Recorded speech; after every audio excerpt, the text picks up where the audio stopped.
નમસ્કાર મિત્રો, આજના લેક્ચરની અંદર આપણે ચર્ચા કરીએ છીએ વિદેશ વેપારની પ્રવર્તમાન સ્થિતિ, magnitude of world trade in present time, એટલે કે આજે વિશ્વ બજારની અંદર જે વિદેશ વેપાર છે એની શું સ્થિતિ છે એની વાત કરીએ. એગ્નસ મેડિસન નામના ઇતિહાસકારની શોધ દર્શાવતો વર્લ્ડ ટ્રેડ રિપોર્ટ 2013માં દર્શાવ્યું છે કે 18મી સદીના મધ્યગાળાથી વિશ્વની વસ્તી 6 ગણી વધી છે. વિશ્વનું ઉત્પાદન 60 ગણું વધ્યું છે, જ્યારે વિશ્વનો વેપાર 140 ગણું વધ્યો છે. આ રિપોર્ટ મુજબ વિશ્વમાં વાહન વ્યવહાર અને સંદેશા વ્યવહારના ખર્ચમાં નોંધપાત્ર ઘટાડો થવાથી વેપારને વેગ મળ્યો છે. તદુપરાંત પ્રદેશો વચ્ચે રાજનયિક સંબંધનો વિકાસ થતા વેપાર વધવા પામ્યો છે. છેલ્લા 30 વર્ષોમાં વ્યવસાયિક સેવાઓના વેપારમાં દર વર્ષે સરેરાશ 7% વધારો નોંધાયો છે. 1980 અને 2011ની વચ્ચે વિકાસશીલ દેશોની નિકાસમાં ફાળો 34%થી વધીને 47% અને આયાતોમાં 29%થી વધીને 42% થઈ છે. એશિયાના દેશો આજે વિશ્વ વેપારમાં નોંધપાત્ર ભાગ ભજવે છે. છેલ્લા કેટલાક દાયકાઓ દરમિયાન વિશ્વ ઉત્પાદનના વૃદ્ધિ દર કરતાં વિશ્વ વેપારના વૃદ્ધિનો દર બમણા પ્રમાણમાં વધ્યો છે. આ દર્શાવે છે કે વિશ્વમાં વેચાણની જે વ્યવસ્થા છે એનો વિકાસ થયો છે. તો વિદેશ વેપાર હવે તમે જોઈ શકો છો કે વૈશ્વિક હરીફાઈ થઈ ગઈ છે અને વિદેશ વેપારનું પ્રમાણ દિવસે ને દિવસે વધતું જાય છે. આજે મિત્રો આપણે ઘણી બધી વસ્તુ ભારતમાં એવી પ્રાપ્ત કરીએ છીએ કે જેનું ઉત્પાદન ભારતમાં થતું નથી, છતાં એ વસ્તુ આપણને ઘર આંગણે પ્રાપ્ત થઈ રહી છે. અને ભારતે જ્યારે 1991માં ઉદારીકરણ, ખાનગીકરણ, વૈશ્વિકીકરણ અપનાવ્યું, ત્યારબાદ ભારતનો જે વિદેશ વેપાર છે મિત્રો એમાં તીવ્ર ગતિએ વધારો જોવા મળ્યો છે. એક ઇતિહાસકાર છે એગ્નસ મેડિસન, એને એક જે રિપોર્ટ આપ્યો વર્લ્ડ ટ્રેડ રિપોર્ટ 2013માં એને કીધું હતું કે 18મી સદીના મધ્યગાળાથી વિશ્વની વસ્તી 6 ગણી વધી છે. કારણ કે વિશ્વની જે વસ્તી છે એ તીવ્ર ગતિએ વધી છે મિત્રો. એમાં જે વિકાસશીલ દેશો છે ભારત, પાકિસ્તાન, બાંગ્લાદેશ, એ દેશની વસ્તીમાં ઝડપથી વધારો થયો છે. અને જે વિશ્વ છે એનું ઉત્પાદન 60 ગણું વધ્યું છે. કારણ કે પહેલા માણસો દ્વારા ઉત્પાદન થતું હતું, અત્યારે આધુનિક ટેકનોલોજી અને યંત્રોની મદદથી ઉત્પાદન થઈ રહ્યું છે. એટલે વિશ્વનું ઉત્પાદન મિત્રો 60 ગણું વધ્યું છે, જ્યારે વિશ્વનો જે વેપાર છે એમાં 140 ગણો વધારો થઈ ગયો. તો કેમ વિશ્વનો વેપાર વધ્યો? કારણ કે આજે દુનિયાના દરેક દેશ ગમે તે વસ્તુ માટે બીજા દેશ પર આધારિત રહેલા છે અને ઘણી બધી વસ્તુઓ જે એમના દેશમાં અછત છે એની એ બીજા દેશમાંથી આયાત કરી લેતા હોય છે. અને જે વસ્તુ એમના દેશમાં વિપુલ પ્રમાણમાં ઉત્પાદન થતી હોય, એમની વિશિષ્ટ આવડત હોય, એની બીજા દેશની અંદર નિકાસ કરતા હોય છે.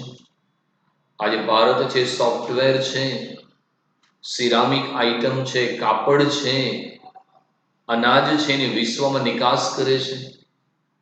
તો એની સામે ભારત જે છે એ પોતાની જરૂરિયાતનું પેટ્રોલિયમ છે, આધુનિક મશીનરી, આધુનિક ટેકનોલોજીની આયાત કરે છે.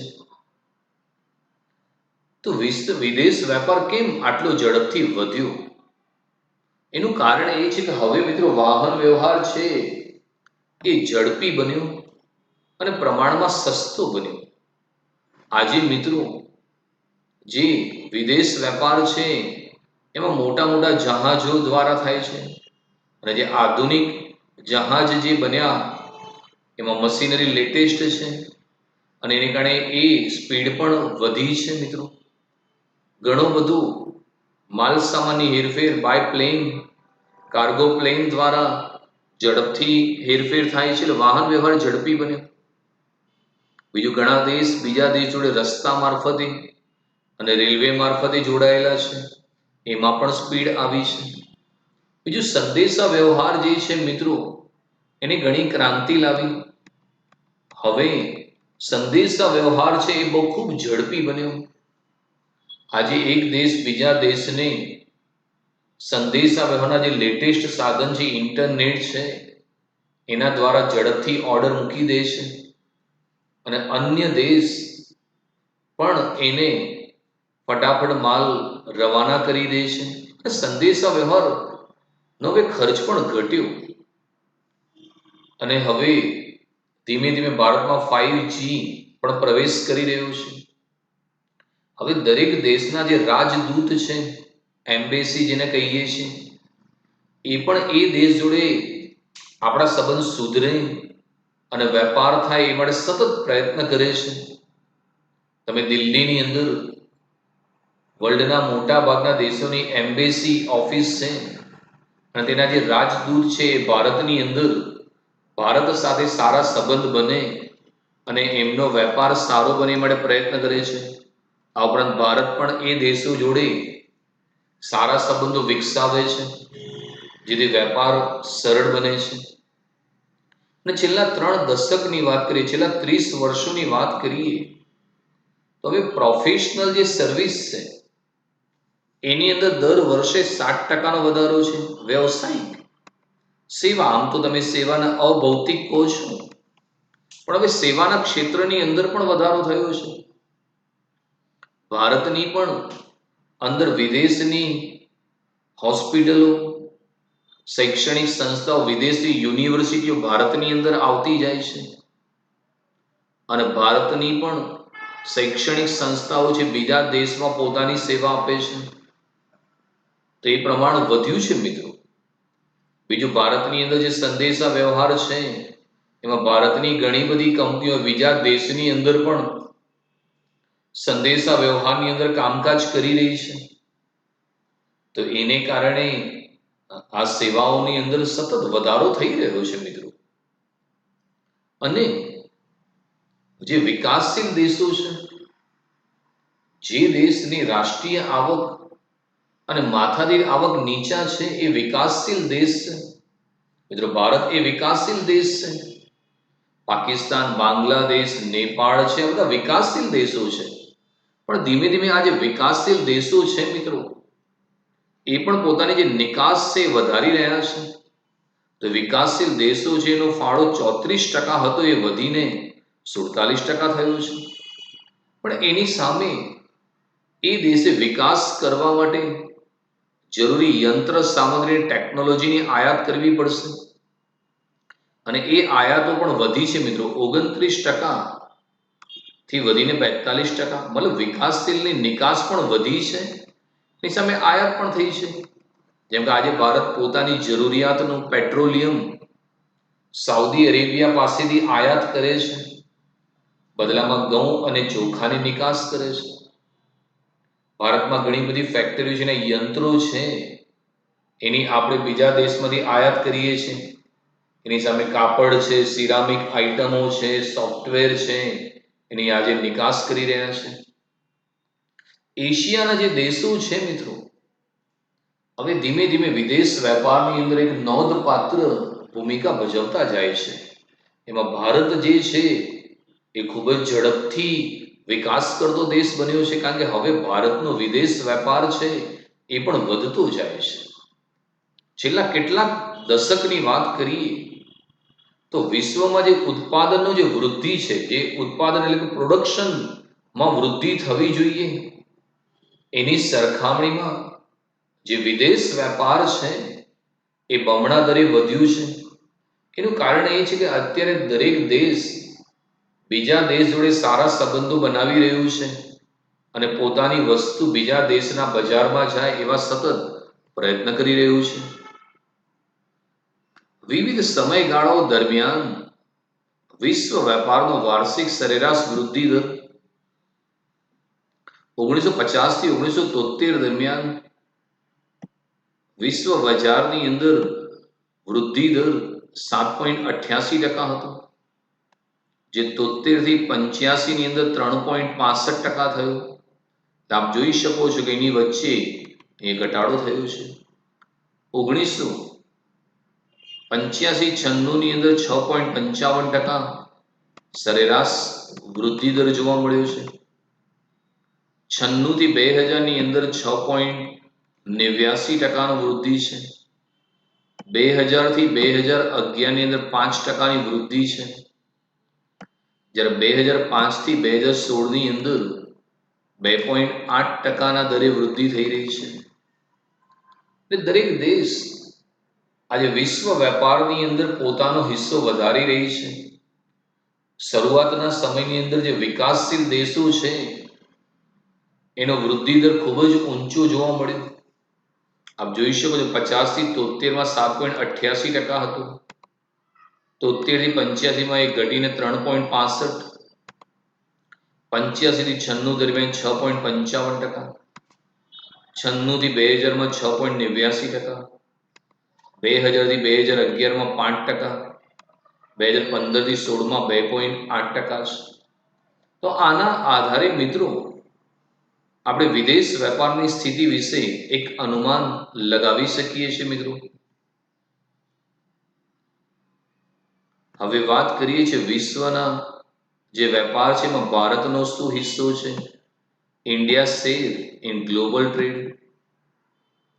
વિશ્વ વેપારનું કદ અને વૃદ્ધિનો દર જોતા ભારતનો વિશ્વ વેપારમાં હિસ્સો ખૂબ જ નાનો છે, પરંતુ એક વિકાસશીલ દેશ તરીકે ભારત વિશ્વ વેપારમાં એક મહત્વનો ભાગ ભજવે છે.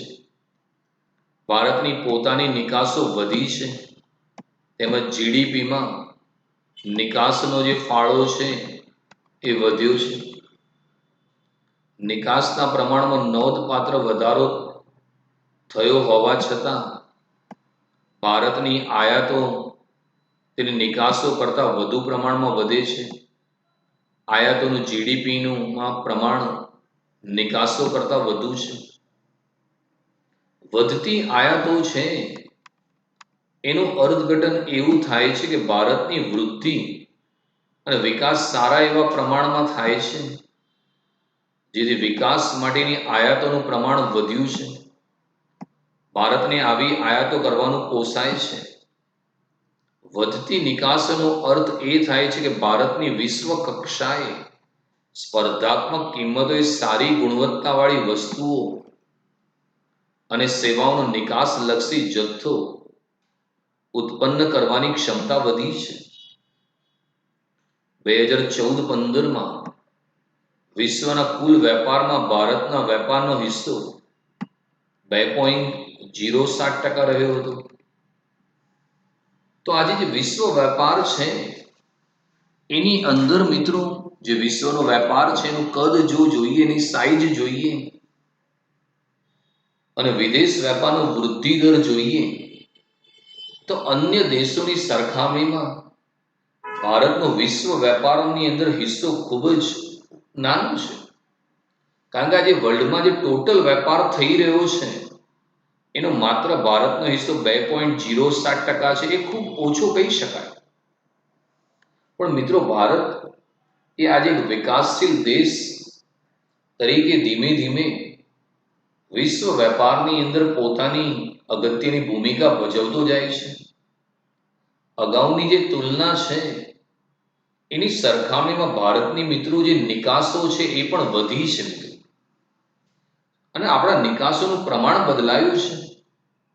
અગાઉ આપણે ખેતી લાયક જે વસ્તુઓ હતી, ઘઉં, ચોખા છે, એ બધાની નિકાસો કરતા હતા, એની સામે આજે ભારત જે છે એ સોફ્ટવેરની, સિરામિક આઇટમ, કાપડ જેવી વસ્તુની નિકાસ કરતો દેશ બન્યો છે. આજે ભારતની ટાઇલ્સ એ બીજા દેશમાં જાય છે, સિમેન્ટ છે, લોખંડ છે, એની બીજા દેશોમાં ડિમાન્ડ વધતી જાય છે. અને ભારતની જે જીડીપી છે, ગ્રોસ ડોમેસ્ટિક પ્રોડક્ટ, એની અંદર પણ મિત્રો ભારતનો હિસ્સો વધ્યો છે. અને આપણા દેશમાં આપણે જે નિકાસ કરીએ છીએ એની સામે આપણી જે આયાતો છે એનું પ્રમાણ વધતું જાય છે. આપણે કેમ આપણો ડોલર, અમેરિકાનો ડોલર ભારત કરતા ઊંચો છે? આજે આપણે એમ કહીએ કે ભાઈ $1 બરાબર 74 કે 75 રૂપિયા. એનો મતલબ શું થયો? કે અમેરિકાનો $1 ખરીદવા તમારે 74 થી 75 ચૂકવવા પડે છે. એટલે એ દર્શાવે છે કે તમારા ચલણનું મૂલ્ય ઘટ્યું છે. કેમ ઘટ્યું છે? એનું કારણ એ છે કે આપણે નિકાસો કરતા આયાતો વધુ છે.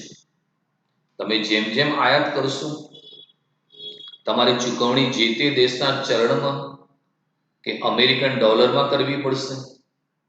એટલે ડોલરની માંગ વધશે, એની સામે પુરવઠો ઓછો હશે તો ડોલરની કિંમત ઊંચી જશે.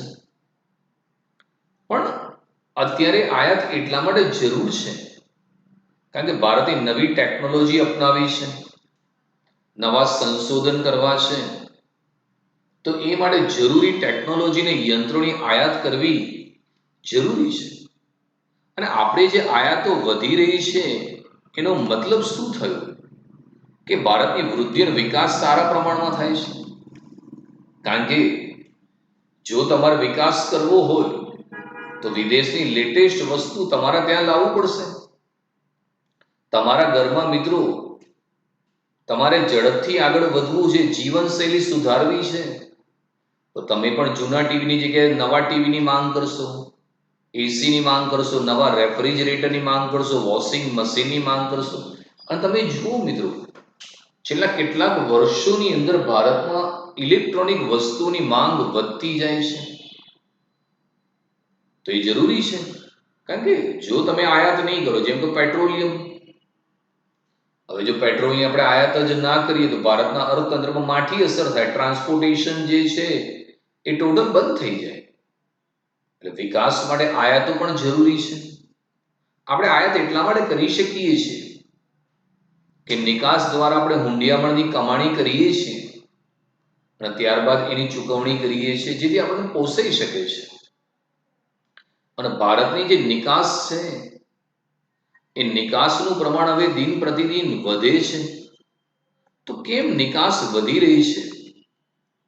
કારણ કે હવે ભારત વિશ્વની અંદર સ્પર્ધાત્મક કિંમતોએ સારી ગુણવત્તાવાળી વસ્તુ અને સેવા આપી રહ્યું છે.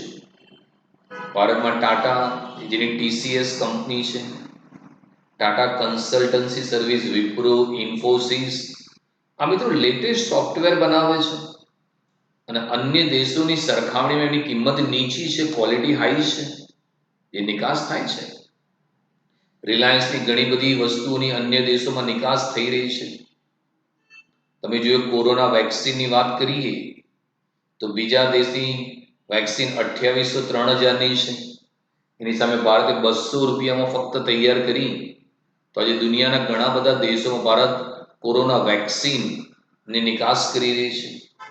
બીજું, ભારતમાં જે ફાર્માસ્યુટિકલ ઇન્ડસ્ટ્રી છે, દવાઓ છે, એ પણ અન્ય દેશોની અંદર એની નિકાસ થાય છે કારણ કે એની કિંમત અન્ય દેશો કરતાં ઓછી છે અને ગુણવત્તાની દ્રષ્ટિએ સારી છે.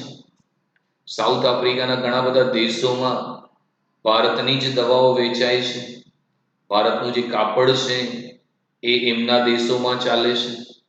સાઉદી અરેબિયામાં અનાજની ભારત નિકાસ કરે છે. એટલે આપણે હવે સારી ગુણવત્તાવાળી વસ્તુઓ મિત્રો અને સેવાઓની નિકાસ કરીએ છીએ.